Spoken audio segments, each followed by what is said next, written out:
ये मंत्र न बताएं न सिखाएं।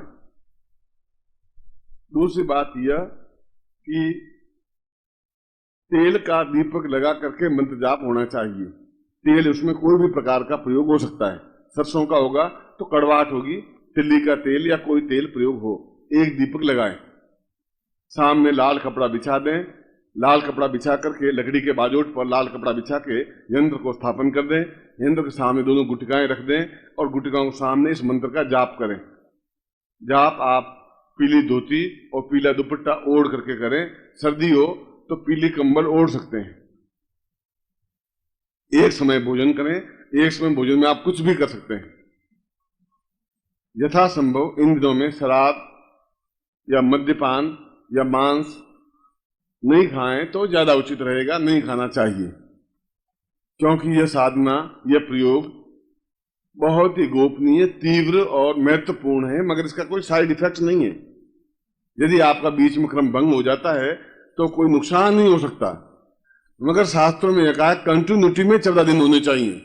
जैसे मैंने 12 दिन किया, 13 दिन नहीं कर पाया, तो फिर आप वापस शुरू करें तो वहां से पहला दिन गिना जाएगा, वहां से 14 दिन होने चाहिए। वो 12 दिन आपके फिर बेकार गए, बस सिद्ध नहीं हो पाई।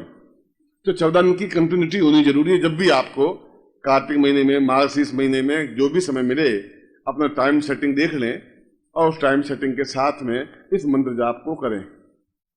महिलाएं अगर मंत्र जाप करें तो बीच में अगर एमसी पीरियड जब नहीं हो तब करें।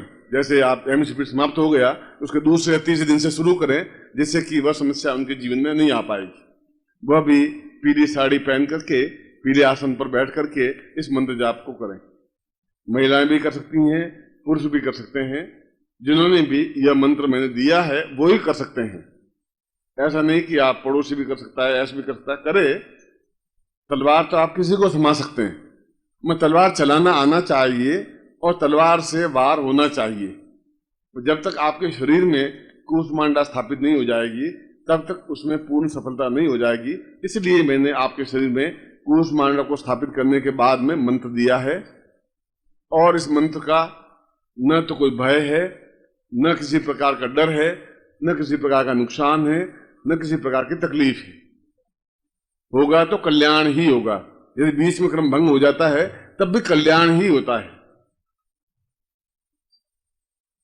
यह आज का वास्तव में इस नवरात्रि का एक अद्वितीय प्रयोग था, वास्तव में अद्वितीय प्रयोग था। और शायद आपको विश्वास नहीं होगा, मैंने जिस सन्यासी ने मुझे ये मंत्र दिया था, पूरे एक साल भर तक या 11 महीने तक मैं उनके आश्रम में रहा था। रोज उनकी लंगोट धोता,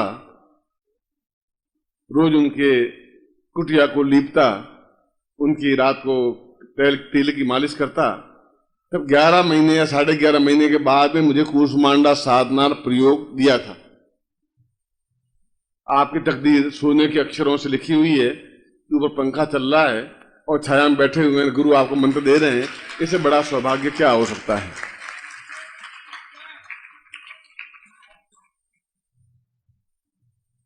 अभी मैंने आपको बताया कि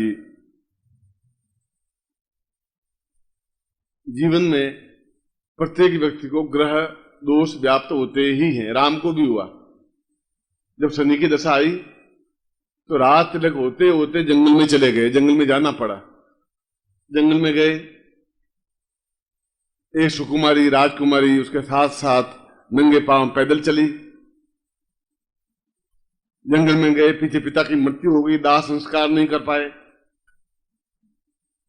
और जीवन में शनि की दशा ने उनको दुख ही दुख दिया। कृष्ण को राहु की दशा आई तो मथुरा छोड़ करके भागना पड़ा और द्वारिका में, गुजरात में जाकर के बसना पड़ा आदिवासियों के बीच में, जबकि वसुदेव जैसे राजा के बेटे थे। और रणछोड़ कहलाए, एक कलंक लगा। और हम जीवन में नित्य देखते हैं कि ग्रहों की तकलीफ की वजह, मैं खुद जीवन में ग्रहों की बाधाएं भुगत चुका हूं, अनुभव कर चुका हूं।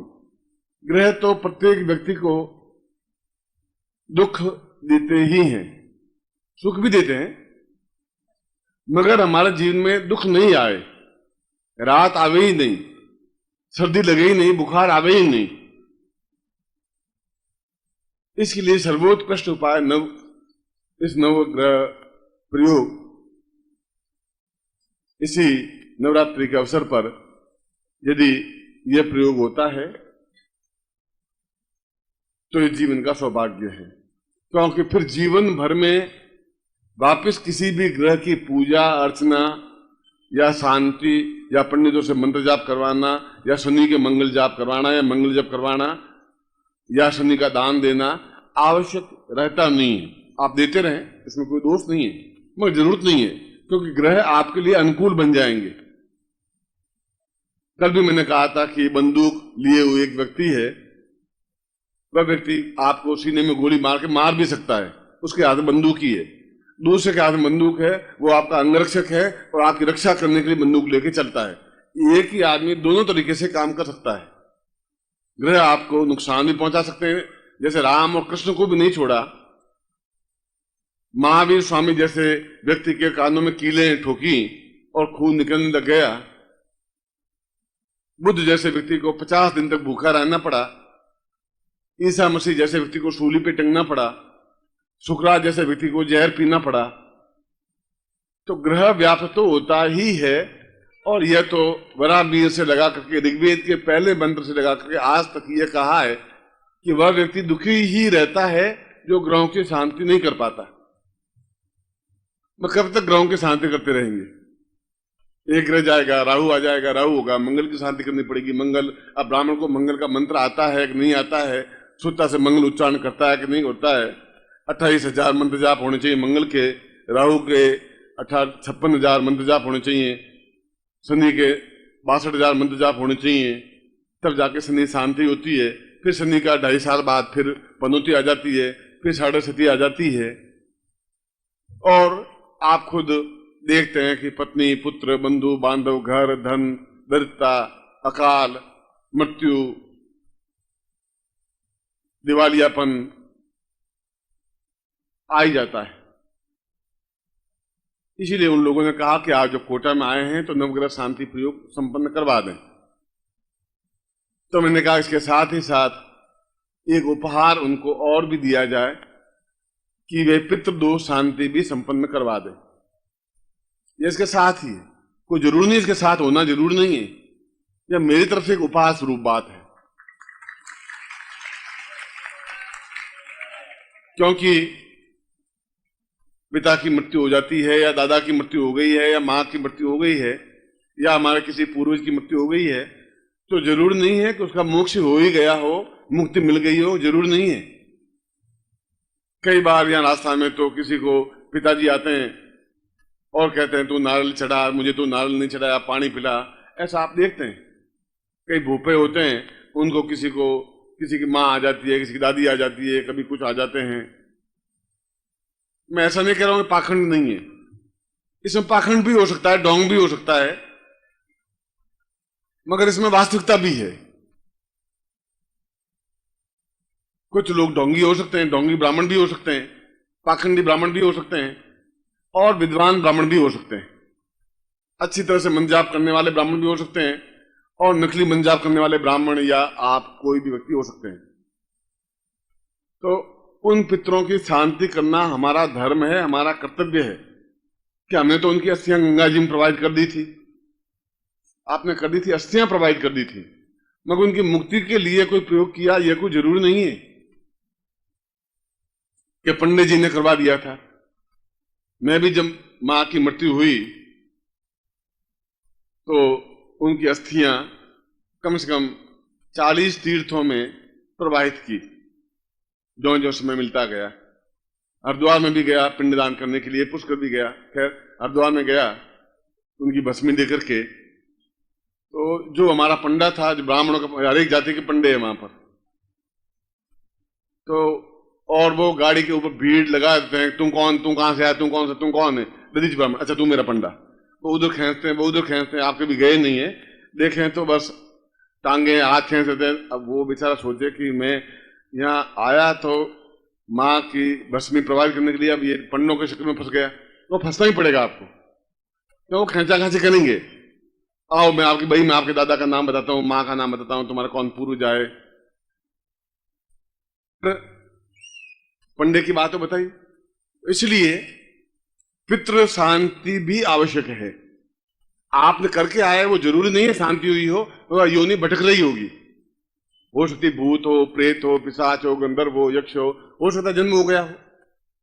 अब हो सकता ही कह सकता हूं, और नहीं भी हुआ है तो उनकी मोक्ष प्राप्ति के लिए भी मुक्ति हो जाए, ये एक बेटे के नाते हमारा कर्तव्य है।